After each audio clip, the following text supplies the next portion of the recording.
République démocratique du Congo, Kinshasa, sa capitale, Kinshasa, la commune mère.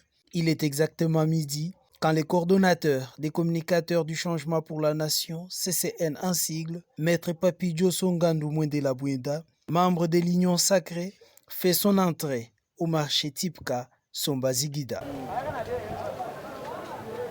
Avec comme objectif s'imprégner des réalités que vivent les vendeurs et ceux qui fréquentent ces marchés.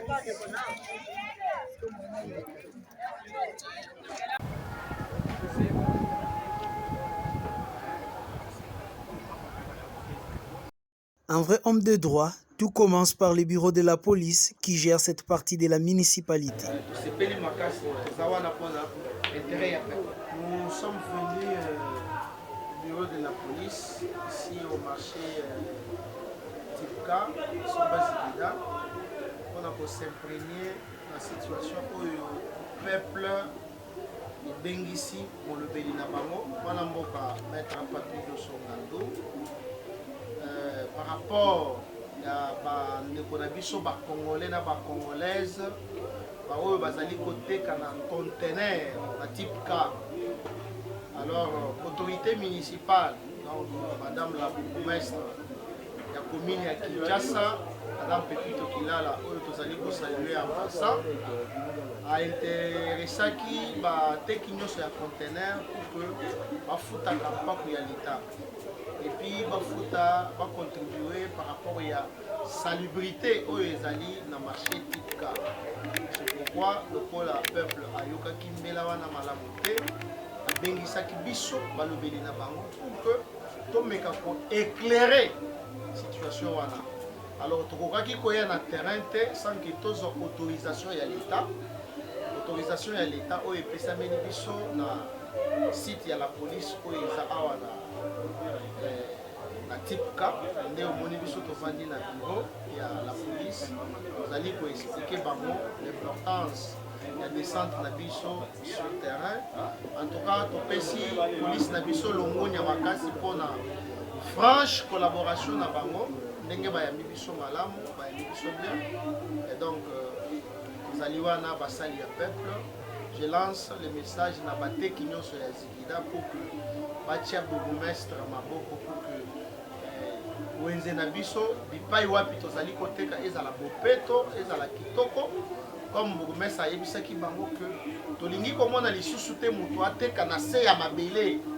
Donc bato nyonso bamama nyonso bazali kolandanga mama nyonso tata nyonso otekaka na Zigida otekaka na type K koteka lisusu na se ya mabele te parce que bayini ya mboka bazali okoki komona aye azwi image yo ozoteka likolo abebisi image ya mboka mobimba likolo na yo moko.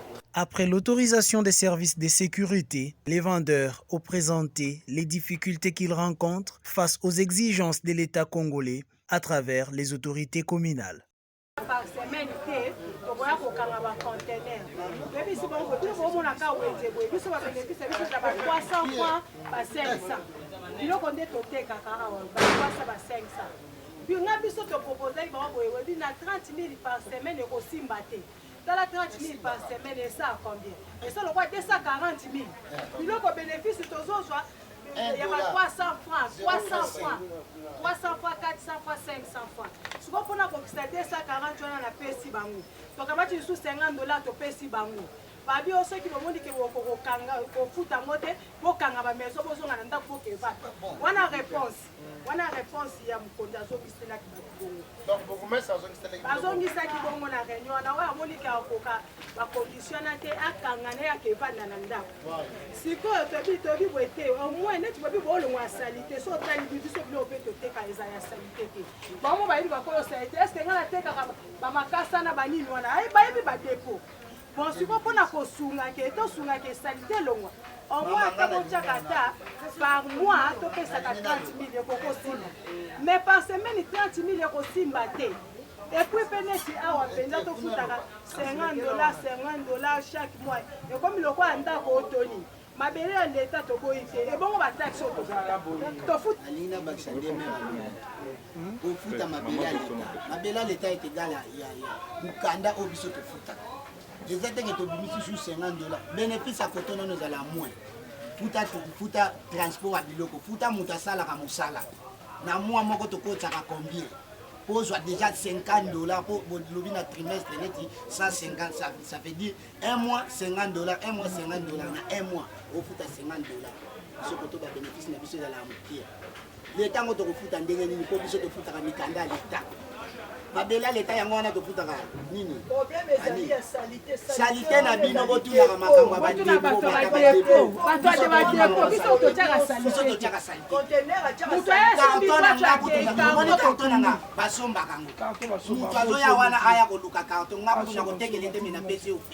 Après avoir prêté une oreille attentive au peuple, c'est lui, que la population appelle affectueusement Molobeli, a pris le temps de parler avec les autorités de la commune sur l'état de ses marchés, l'insalubrité et les plaintes des vendeurs.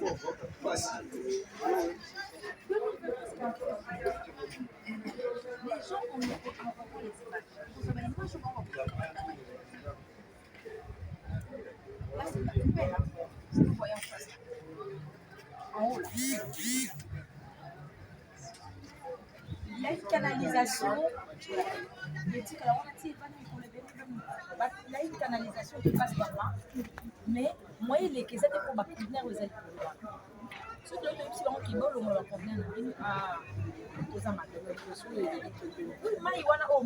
Compréhensive et coopérative, la représentante de Madame Pepito Kilala, gérante de la commune de Kinshasa, a rassuré qu'il y aura un terrain d'attente entre les vendeurs et les autorités pour permettre l'évacuation des immondices. Alors,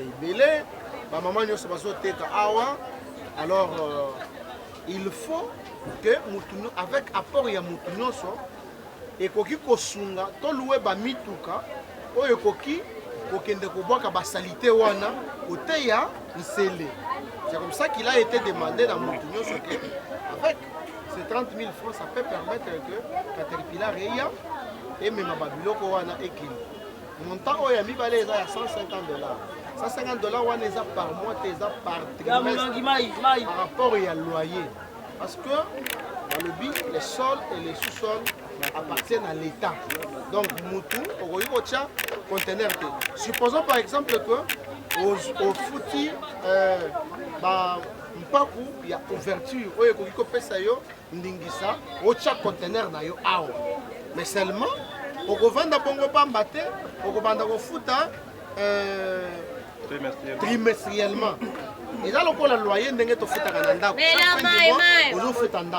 c'est comme ça que les OEP, ils offrent des autres dans la caisse à l'État pour que soit l'État donc c'est dans ce sens-là qu'on a intérêt, on a l'importance il y a et parce que nous avons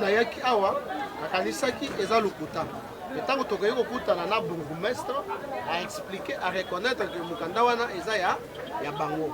C'est comme ça que nous sommes passés. On a expliqué bien l'importance na yango.